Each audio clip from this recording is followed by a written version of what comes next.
నెల్లూరులోని డిఎస్ఆర్ ప్రభుత్వ బాలికల పాఠశాలలో పేరెంట్స్ టీచర్స్ కార్యక్రమం పండుగ వాతావరణంలో జరిగింది. ఈ కార్యక్రమంలో మంత్రి నారాయణ పాల్గొన్నారు. ఈ సందర్భంగా విద్యార్థులతో మాట్లాడిన మంత్రి నారాయణ విద్యాభ్యాసం వివరాలపై ఆరా తీశారు. అనంతరం విద్యార్థులతో కలిసి భోజనం చేశారు. నెల్లూరు కార్పొరేషన్లో ఉన్న 10 పాఠశాలలను దాతల సహాయంతో అభివృద్ధి చేయాలని నిర్ణయించుకున్నానని ఈ సందర్భంగా మంత్రి నారాయణ తెలిపారు.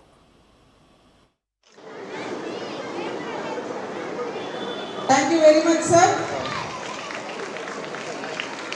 ఫాజియా ఒక్కసారి స్టేజ్ మీదకి రమ్మా. 5th క్లాస్ స్టూడెంట్, చాలా చక్కగా ఎటువంటి భయం లేకుండా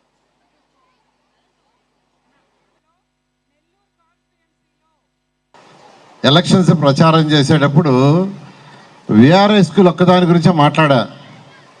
ఆ స్కూల్లో నేను చదివా. గత ప్రభుత్వం ఆ స్కూల్ను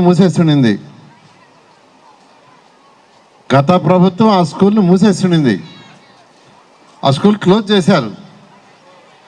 ఆ స్కూల్లో చదివిన వాళ్ళు ఎంతోమంది ఈరోజు మేధావులు, రాజకీయంగా, ఆర్థికంగా, ఇండస్ట్రియలిస్ట్గా ఉన్నారు.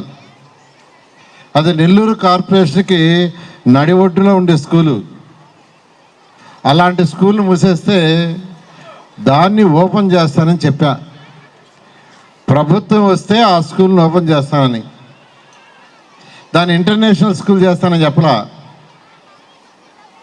కానీ ప్రభుత్వం రాగానే ఆ స్కూలుని ఒక ఇంటర్నేషనల్ స్టాండర్డ్లో నారాయణ గ్రూప్ మా పిల్లల సపోర్ట్తో, ఎన్సిసి గ్రూప్ సపోర్ట్తో, గౌరవ ముఖ్యమంత్రి గారు ఏదైతే P4 ప్రోగ్రాం తీసుకొచ్చారో ఆ P4 ప్రోగ్రాంలో దాన్ని డెవలప్ చేసాం.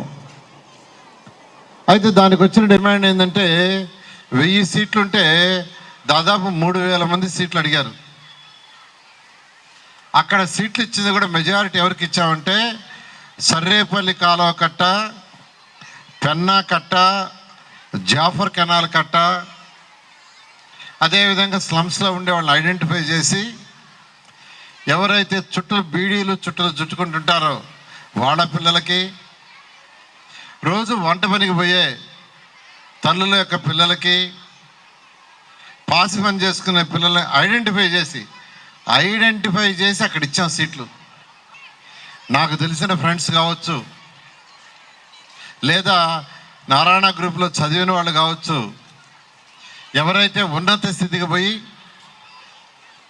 ఆర్థికంగా బలపడి ఉండారో, అటు హైదరాబాద్ కావచ్చు, బెంగళూరు కావచ్చు, చెన్నై కావచ్చు, ఢిల్లీ కావచ్చు, బాంబే కావచ్చు, ఎవరైతే ఉండారో వాళ్ళందరినీ అప్రోచ్ అయ్యా.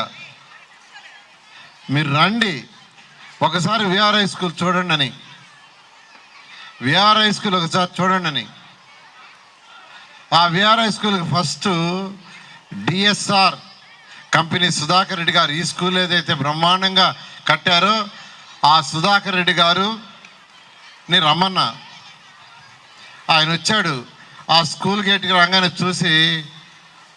చూడంగానే నేను అడిగా, మీరు కూడా ఒక స్కూల్ చేయండి అని.